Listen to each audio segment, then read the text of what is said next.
ચાલો આજે એક એવી સફર પર જઈએ જે આપણને સમયમાં પાછા લઈ જશે, ખૂબ પાછા, 4.6 અબજ વર્ષ પાછા.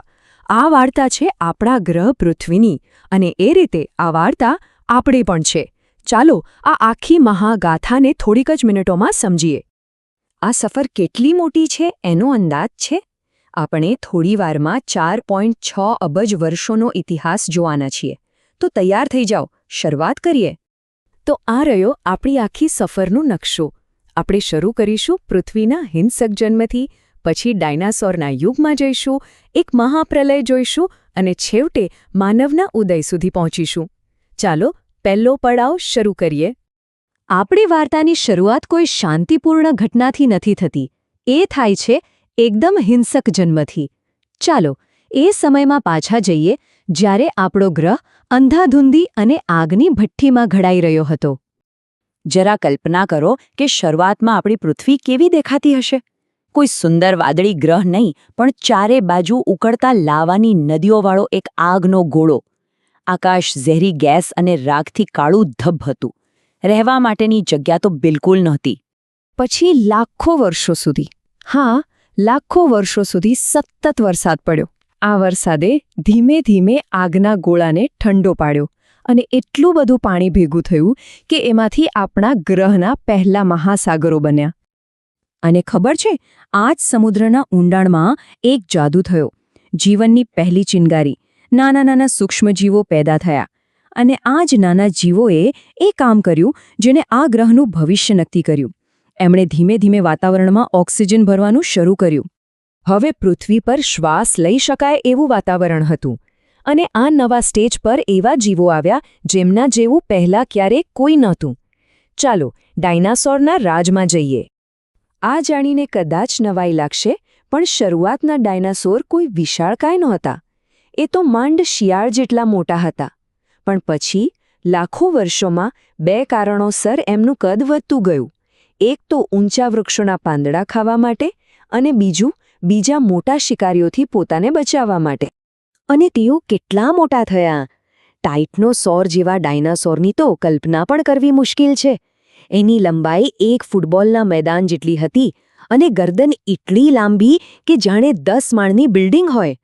જ્યારે એ ચાલતા હશે ત્યારે ધરતી ધ્રુજતી હશે. આ મહાકાય જીવો પૃથ્વી પર રાજ કરી રહ્યા હતા. એ એમનો સુવર્ણકાળ હતો. પણ દરેક વાર્તામાં એક વળાંક આવે છે, અને આ વાર્તાનો વળાંક બહુ ભયાનક હતો.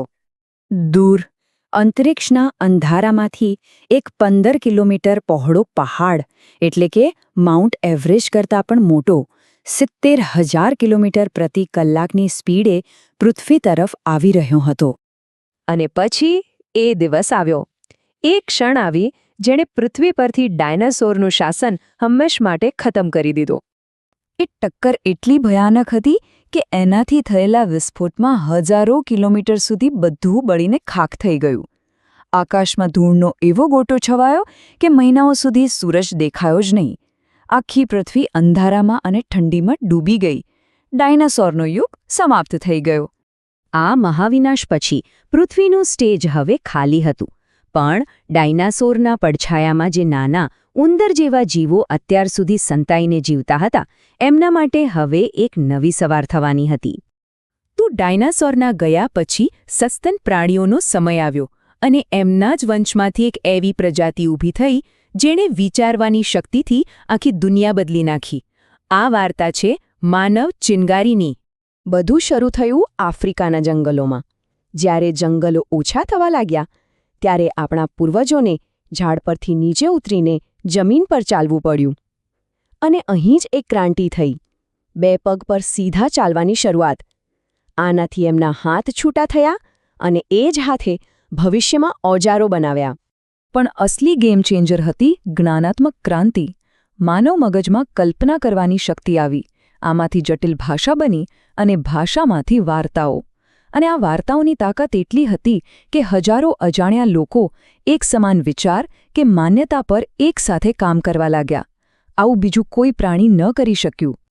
અને આ જ શક્તિએ માણસને દુનિયાના સૌથી અનુકૂલનશીલ પ્રાણી બનાવ્યા. ઉદાહરણ તરીકે જ્યારે માણસ હિમયુગના યુરોપમાં પહોંચ્યો, જ્યાં -20 ઠંડી હતી, ત્યારે તેણે હાર ન માની. પ્રાણીઓના ચામડાના કપડાં બનાવ્યા અને આગનો ઉપયોગ કરીને ટકી ગયા.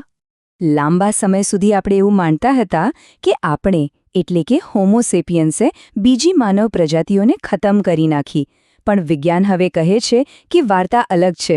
આપણા પૂર્વજો નિએન્ડરથલ અને ડેનિસોવન્સ જેવી પ્રજાતિઓ સાથે ભળ્યા હતા અને આજે પણ આપણા બધાના ડીએનએમાં એમના અંશ રહેલા છે. તો સહકાર અને અનુકૂલનની શક્તિથી માણસ આખી પૃથ્વી પર ફેલાઈ ગયો. પણ હવે માનવ ઇતિહાસનો સૌથી મોટો વળાંક આવવાનો હતો: ભટકતા જીવનનો અંત અને સ્થાયી જીવનની શરૂઆત. લગભગ 11,000 વર્ષ પહેલાં હિમયુગ પૂરો થયો. વાતાવરણ સ્થિર થયું. અને આ સ્થિરતામાં જ માણસે એક એવી શોધ કરી જેણે બધું બદલી નાખ્યું: ખેતી. હવે ખોરાક શોધવા ભટકવાની જરૂર નહોતી. ખોરાક ઉગાડી શકાતો હતો. ખેતીના કારણે ગામડાં બન્યા અને ગામડામાંથી બન્યા શહેરો.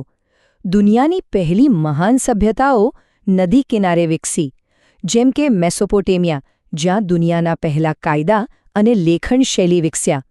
તો બીજી તરફ સિંધુ ખીણમાં એવા શહેરો હતા જ્યાં અદ્યતન ગટર વ્યવસ્થા હતી અને સમાજ શાંતિપૂર્ણ હતો. તો આમ 4.6 અબજ વર્ષોની સફર પછી આપણે અહીં પહોંચ્યા છીએ.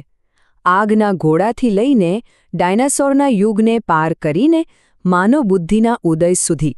આટલો લાંબો ઇતિહાસ આપણને આજના દિવસ સુધી લઈ આવ્યો છે.